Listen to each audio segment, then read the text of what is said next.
Yeah, you guys thought I was gone, didn't you? Well, I'll still do some subtle hints and stuff, you know.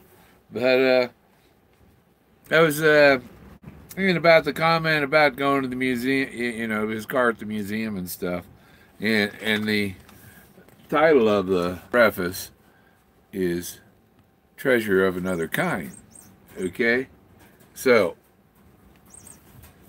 right there, he's kind of treasure of another kind. What are you looking for? You know? He says you're looking for the treasure, his treasure, his treasure. What does he treasure? He treasures archaeology. You find his archaeology, you win. So um, that's why it's worth the cold, because the winner is going to have to wait for him to pass away naturally. You know, don't go trying to help him along. He's trying to live as long as he can. And I heard Peggy wasn't doing well. I hope she's doing fine now, and uh, I hope Forrest is handling that all right. But you know, he talks about treasure of another kind. He's talking about the art, the trove, that you know. As I've gone alone in there with my treasures bold, I can keep my secret where and hint of riches new and old. Where is he keeping his secret? He's keeping his secret somewhere else, I think. It's in the trunk of the car. He never went and put it out there. He drove up there and he couldn't leave it out there. You're gonna have to pry it from his cold dead hands. And I think that's the uh, you know, the treasure of another kind is the art, the drawings, the archaeology. That's a treasure to him. Like finding arrowheads and stuff. That's treasure. Things you find on the ground, in the ground. I watch metal detector people. They call it treasure hunting. It's just a quarter. It's a treasure, you know. The art, his trove of art is his treasure, and the mammoth temples and the Clovis, the ancient archaeology. That's why the Codex has Mayan or Inca Mayan period on it and stuff. It's about the ancient archaeology, and you know. And he says in the poem, "Your effort will be worth the cold if you're braving in the braving in the art." He went into the art world alone. You got to go into the art of the archaeology that he had found, and what he's trying to get somebody to notice and take. You know that, and his hopes are that maybe the popularity of his treasure will make the discovery more popular of the, because a lot of archaeologists, well, now if he based his treasure on hiding it based on the formations, and he does say find a good looking rock. So you people that think, oh, you just see shapes and rocks, those people just ain't got a chance in hell, because you got to see the art in nature, and what else would he treasure? But he says, you know, like going in and finding a great painting on someone's wall. It's like finding a great arrowhead or ancient art. He's talking art and arrowheads and archaeology. That's all great stuff to him. So, you know, yeah. So he says he's good. Doug says in here that Forrest said it's a hearsay, you know. The final clue, he said, would be where they find his car in the parking lot of the Denver Museum of Nature and Science. Okay. Well, it. Did he correct that? Because I think he had. Yeah, because before the book came out, and it got corrected and printed correctly, Denver Museum of Nature and Science. because he was calling it the Museum of Natural History, I think, in the pre-release of this. But he calls it the Denver Museum of Nature and Science in this one. So,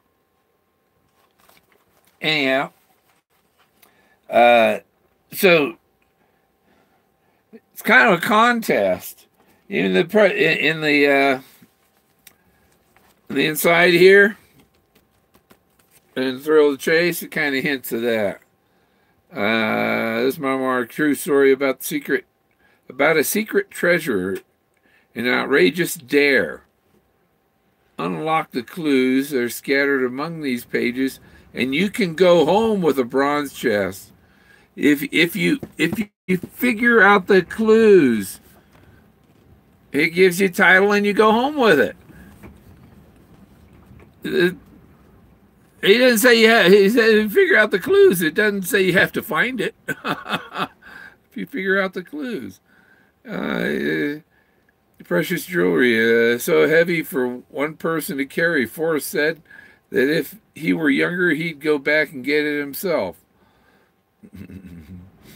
He's just that's just a statement. He's kind of it's not real. He's man of his word. He's giving away the treasure. Forrest Fenn, the author, has spent most of his 80 years in similar pursuits of passion, and now wants others to share in the thrill of the chase. You're chasing that ancient archaeology, you know. That's why he concluded the cache, or concealed the cache, or cache, the cache. That's still can be the art that's in nature. Those drawings is a cache. It's also a trove of art. But in Paris, they have a Louvre of art. I don't know. Why do they call it the Louvre? Does the Louvre mean trove? All that will be needed are the clues, some resolve, and a little imagination, and maybe a six-pack to help celebrate the thrill of a breathtaking discovery. Finding that archaeology is a breathtaking discovery, you know. Anyone can get lucky, but it takes metal enough, mental. I think he meant mental enough to strike the trail. Or metal, I don't know. I gotta look up what's metal. Mettle. I'm not familiar with ever seeing that word anywhere else. Enough to strike the trail, and enough confidence in a maverick to know that the treasure is really there. So we're gonna look up the word Mettle in my 1825 dictionary. Mettle. I don't know if this book, see, it's kind of brown, moldy maybe, or just old and dusty. There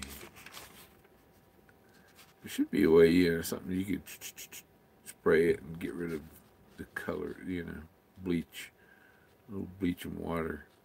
Spray each and dry, spray and dry. MONIMES. Messiah. This other thing, I found Moses. Moses is the blaze. Oh, he's there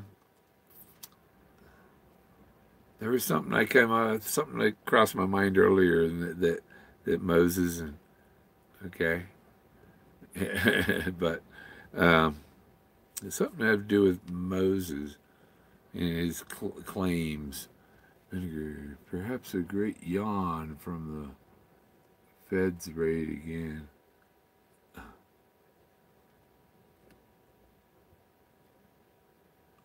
Ever heard of Rex Aerosmith? No, I hadn't heard of Rex Aerosmith, but I don't know if the guy that has something to do with the treasure is um, Sanchez, uh, Leo Sanchez, is it Sanchez? Or Salazar, Leo Salazar. He's the one. He's the omnificent guru. An omnificent guru can go straight to it. And Leo Salazar is the only one that he called an omnificent guru. If you ask him, well, he won't tell you I'm an omniscient guru until after. Well, he won't ever tell you because nobody's going to have the treasure before he's passed away. Nobody. It's in his will. There's a few things that after I found this area, he made several comment. He made the omniscient guru comment after I found it. After I found the art, he made the comment about the car in the parking lot. It's like the final thing, and he put out his last book, the final book. Basically, it's over. This book's out. The chase is over, but the awarding of the treasure doesn't come. It comes in his will. So that's one idea. But obviously, I haven't stopped looking. I still go up there and look, even though I have that thought in my head that I've already got it. He said you want to make a second trip. Well, the second trip you want to go up there, and I go up there. I'm collecting pictures of all this stuff to make artwork, and I've started up a store on what's that website? I got it on here. There's on ImageKind, Mammoth Temples of Colorado on there. No spaces, Mammoth Temples of Colorado. So, it's Mammoth Temples of Colorado.imagekind.com. IMAGEKIND.com.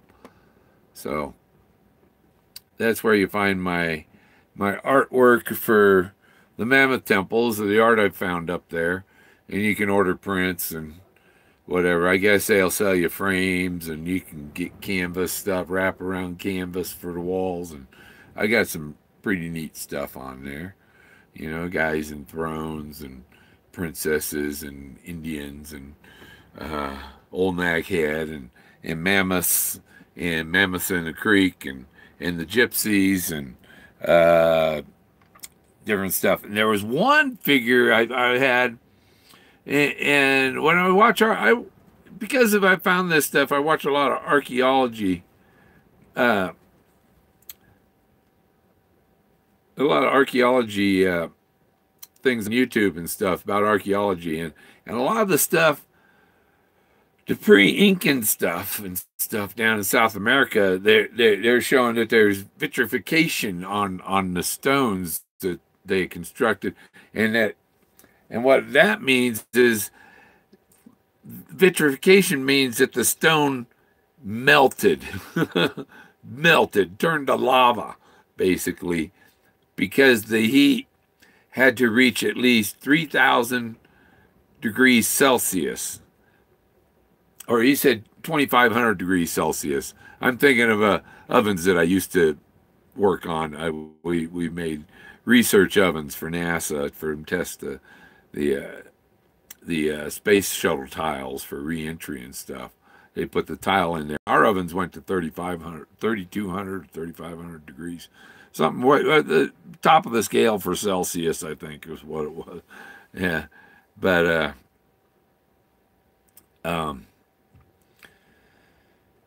anyhow, this vitrification on the rock is I got the picture on here. Show me the picture there. Okay, so I noticed some of the sculpture I found. Look at this guy here. Wish my phone would properly zoom. Okay, So you see, this is a Indian figure. Phone wants to fall over. You can see his eyes here, and his nose, and his mouth. His chin, I think, is chipped off, but it's basically there. You know, that's his face. But look at his hair is melted rock. But they did that doesn't look like it was some incidental thing. That looks like it's um purposely done to create his hair. They used magnifying glass or something that they heated that rock up so much that they could work with it and mold it maybe or whatever. I don't know. You know, what kind of rocks would they be able to use for tools to mold that? But the other thing, you see I like that's why I use this site. You got the watermarks on my images, so nobody can you can't just copy them and print your own. So I'm going to start taking them off other sites that don't have the watermark. But in the hat trick game, you won't believe it. I go to Walmart to get tubes, mailing tubes to put the posters in. No, they don't have them. Go to Walgreens, they don't have them. There's no other real shipping stores or anything in this town. So I got the post office opens Monday, but I ordered 50 mailing tubes so I can mail them out faster. But you two guys that have won already, you got yours are still going to be on the way. But yeah, this is melted rock, and it's done. It's done as part of the design to make his hair. I'm sure they burnt his eyes and stuff. You know, they had some optics to do that. They had to have optics and use the sun. That's the only way I think they could have done that then, because they didn't have the lasers and they didn't have high power, like the lasers that weld the turbine blades on. They're 5,000 watts. They didn't have that kind of power. The only way they could melt rock was to use the sun and its power, and therefore they had to have optics to do it. And a lot of the artwork, I would think, because some of the stuff you can only get a picture of it from a long distance away because it's on a sheer cliff. And for them to see what they were doing, they had to have a spotter off in a distance telling them what they're sculpting or painting, to tell them how it looks. Well, over that way, because it's like the people that draw those scenes on the sidewalk where it looks like a hole going in the ground. Those things, they got their picture. They got their picture, kind of, or they got a projector maybe, and they project that image onto the ground. They trace it out, and then they chalk it all in, paint it, But they project it from the point that they want to see it from, and they trace it, and they got a little spotter thing in the picture, and the person looks, and yeah, it's lined up, So, because they're looking from the point that you're supposed to see the art from, but you don't see it from any other point except that one point. And these people were pretty good at it because they ate a lot of those mushrooms. But I've got Meadle. To Meadle is spiritliness,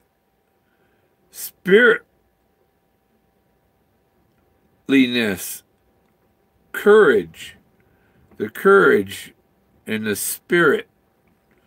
Okay, a lot of people don't have any spirit. The person that finds He's going to go, look what I found. That's what I'm doing. You know, that's what he's saying. The person is fine. He's not going to keep it quiet. These are one thing. There's ancient archaeology up there, and there's rock climbers pounding pitons into it and destroying it, and that needs to stop. And the only way that's going to stop is if it gets recognized. And getting this government to recognize that you're even a human being is it's unfathomable for them. They can't recognize you as a human being. They can't recognize that archaeology is ancient archaeology. The government it just means that, you know, these government agencies and government agents and all. To be a government agent, you have to have your head in your butt in the first place. You know, especially be a crooked IRS agent. Hey, Laura. All right. Let's see. Been thin layers of quartz. Didn't open the gallery alone. His partner died in 1959. What? How did his partner? Oh, his partner opened it in 1950 and eventually sold it out as in. Okay, so his partner was not there, but his partner he got a because Leo Salazar is the omnipotent guru. That's where Moses received the Ten Commandments, where the blaze was. That's the blaze, and if you find the blaze, he's basically don't even look around. Terry Scant, don't hang out. You found it. Go home. You know, but he wants you to go back, and I go back, and even without the treasure, that's a place I'm going to make a lot of art out of all that archaeology there, and I'm trying to promote it and get it recognized, and eventually it'll probably be a national park like Chaco Canyon, or he doesn't mention Colorado in the book. The only book Colorado's on the map, and that's it. And Too Far to Walk, and that's the clue on the map. You know, there's the clue on the map. Colorado's on the map. It's not in the Thrill of the Chase. It could be in Too Far to Walk and stuff. But the Thrill of the Chase doesn't have Colorado mentioned. In Colorado, like a Japanese maple. I haven't seen. I should. My grandkids are Japanese. Yeah, cute kids. So metal is spiritliness, courage, metal. See, metal. What is metal? Metal is so metal. It's the same word, but one's steel and gold. So what's he saying about metal?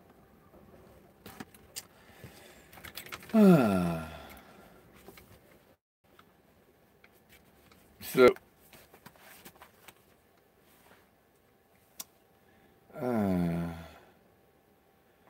okay, six pack to celebrate.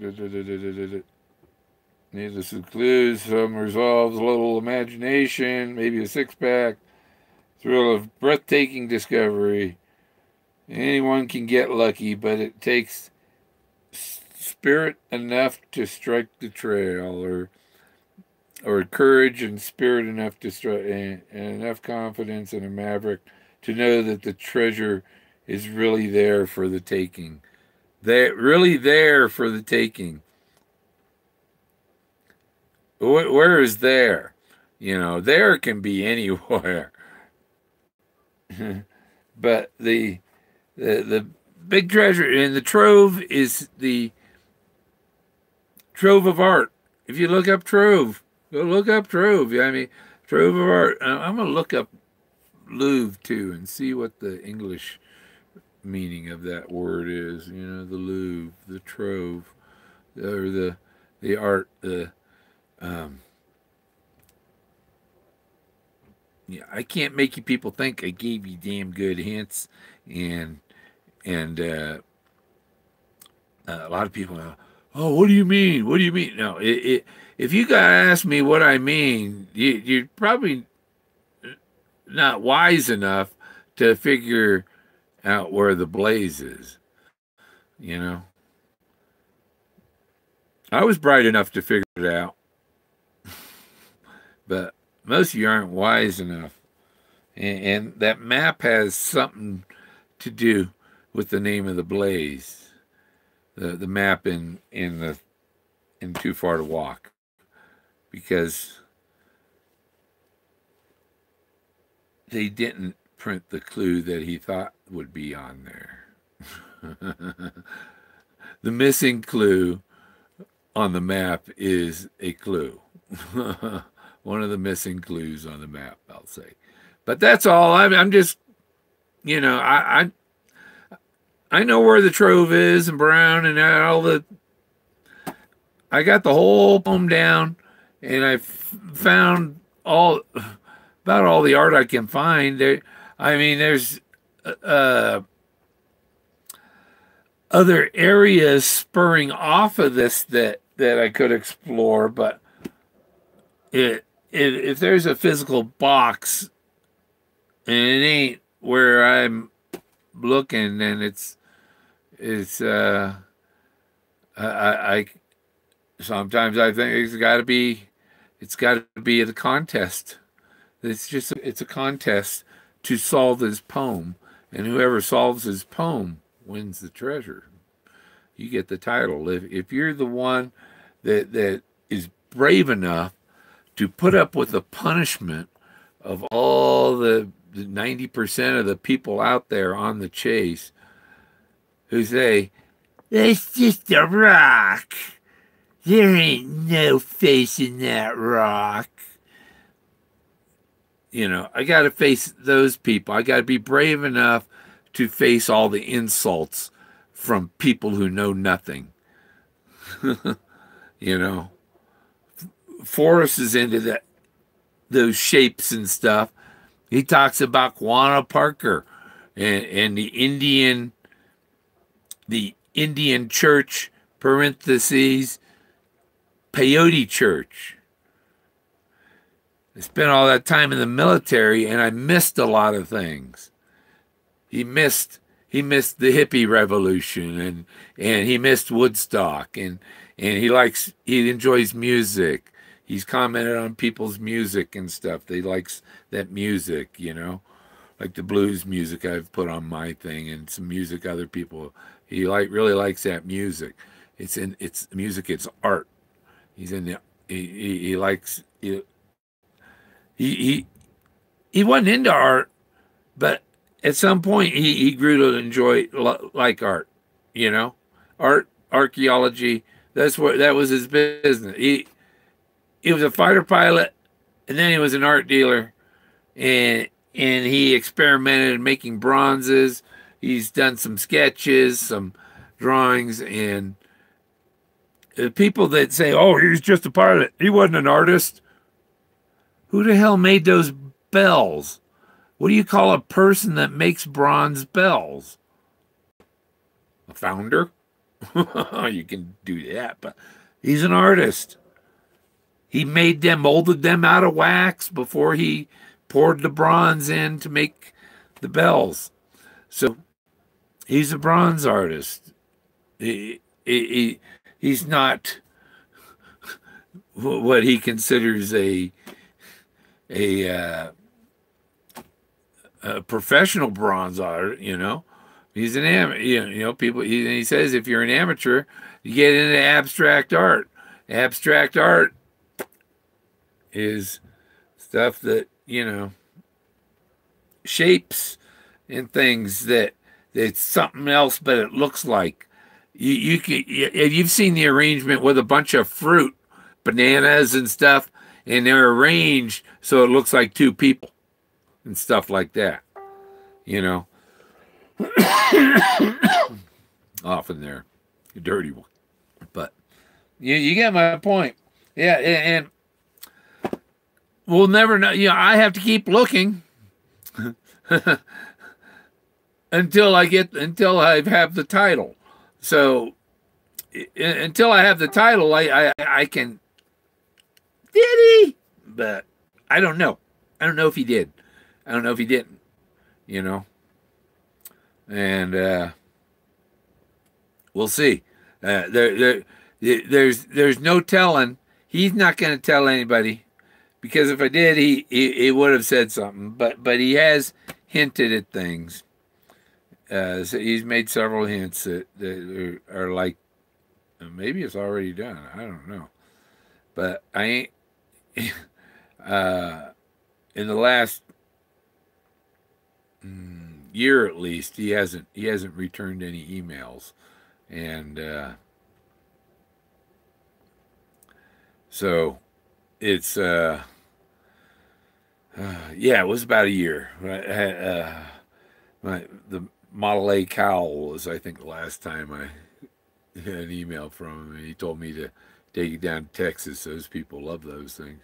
But I've still got it here in Colorado, because when I go with the treasure, it goes in, that Model A cowl goes in the museum with the treasure, you know, and the treasure's going to remain whole. I have no plans on splitting the treasure in any way. The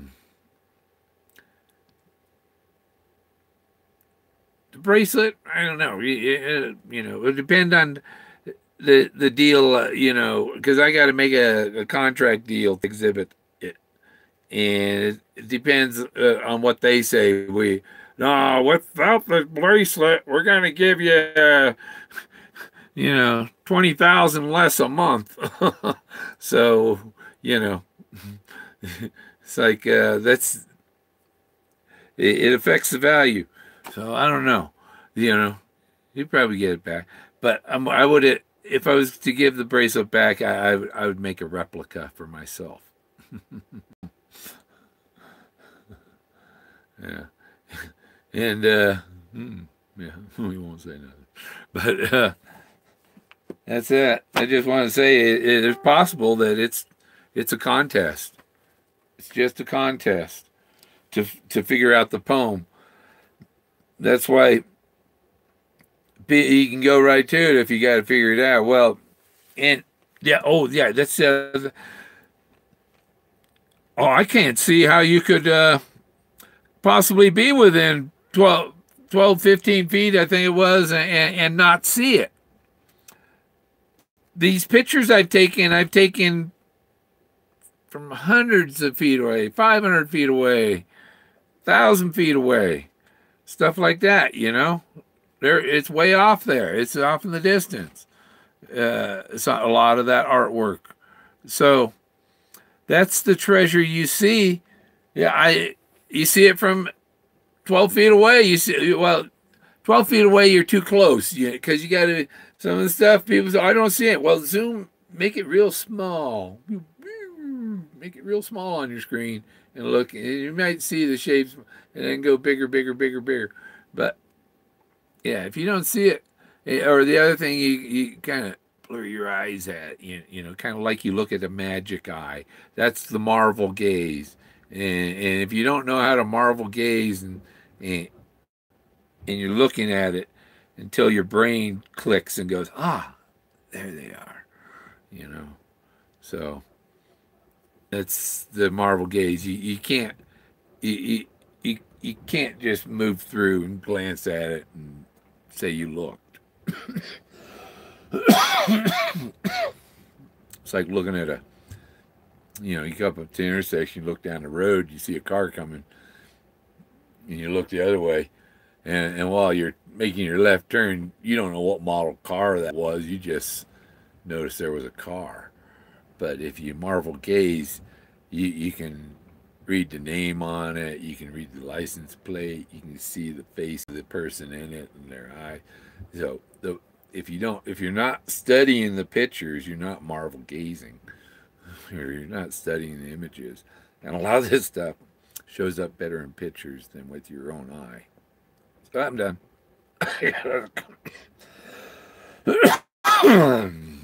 Get something to drink. Hey, Dagmar. When it's all, let me tie. It's me, Met Tie? Met Tie? Okay. So a burning bush like a Japanese maple. It's just Moses up there.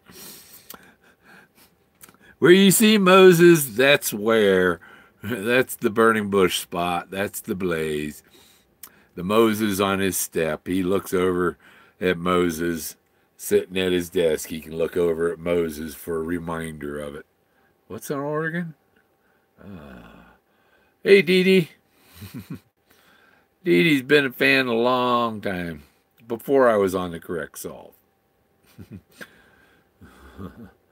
When Fenn was just a horrible at directions, it might made sense in his own mind, but anyone else might get lost. No, it's really as simple as he says.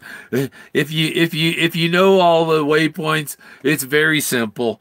And it's, yep, that makes sense. That makes sense. That makes sense. And it's all in a line. It's all in order. The only thing that's out of order is he says where you start. Yeah, that's where warm waters halt. That's where the trail, the search starts. But there's a clue before that that puts you in the zone. That you go past it on the way to the others. So yeah, the first stanza has a clue in it. I know what it is. And the story with that covers that clue is somewhat in his My War for Me story. That has clues to the treasure old. Forrest knows what I'm talking about, I'm sure. And he's going, he's good at giving him valid clues, but just a little bit. A picture paints 1,000 words. I really enjoy your stream. Yeah, thanks.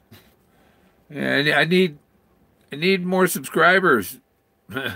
I'd like to monetize. I'm not a homeowner. I live in an RV and barely get by. I don't make enough to pay rent somewhere, but I make enough to go boondocking for life and live in my RV. The trick on me, he took a set of chess with figures and standing and forward in 5 minutes. Hid in a room, I could not find it. After 30 minutes, he pointed it was on a shelf on a TV stand. Yeah. Yep. Right. Sometimes things are right in front of you, you don't see it. And, but I mean, this one area I go, it's like a slope like this. And when I was like 4 or 5 years old, we went camping. I was a kid, and I was along near an edge of a slope. That the slope went down about 200-300 feet, and then at the bottom of the slope there was a 60-foot drop. And when I was walking, and I slipped, and I went tumbling down that hill. And a week before I fell, a couple days before I fell down there, another kid went down. He went off that drop and got hurt real bad. But I was tumbling down, and it's like when I used to go skiing, and you're in a tumble, and you're like looking for something to grab. You're clawing into the ground with your fingers and trying to grab onto a tree, But I grabbed onto a tree and just got scratched up a little bit. And I didn't go off the cliff, but So when you have an incident like that, you got a little PTSD from it, and so next time you're climbing on with loose gravel and stuff, and you get a little nervous, but that's why I try try to bring at least one walking stick. 2 walking sticks are better when you're doing a hill because then you're a 4-legged animal. Yeah. They already camouflage. My ancestors, my ancestor, where is he? Oop, Robert Rogers, my 5th great granduncle, he invented camouflage. He's credited for inventing camouflage. Oh, he learned it from the Indians. But he's credited with creating camouflage. And while most of the British wore red coats, his Rogers Rangers wore green. They hid in the forest, you know. And he wrote the instructions Lewis and Clark brought with them to find the Northwest Passage. Follow the Missouri River to the Shining Mountains. From there, it's a 20-mile carry to the Oregon River that leads to the Pacific Ocean. And that was written by my family. So, not many people can claim that. I got some cousins on my thing, but I don't think they're in the group. So, whatever. It's there's that possibility it's a contest to solve the poem, not necessarily solving the poem and what he wants you to look for and finding that art in nature is the contest. And he said there was 40 of them, 40 of the symbols. Well, I've found far more than 40 symbols. They're all over, and there are some up spur canyons that I got pictures from a distance. Oh man, I gotta go up there too and look at and photograph all this stuff and try and document it. And I've plotting things on a map and start working on my book to publish about the Mammoth temples, the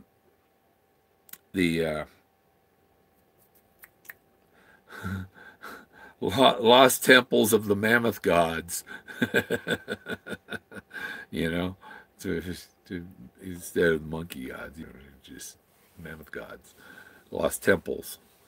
But yeah, that's about all I'm gonna say today. I think I got 42 minutes. That's enough. People don't want me to be too long, but the ones that don't watch it all don't get the little tips I put in it when I say, "Oh, I'm going to end it," and I keep going and I give out another little hint. But and remember the hints. The hints are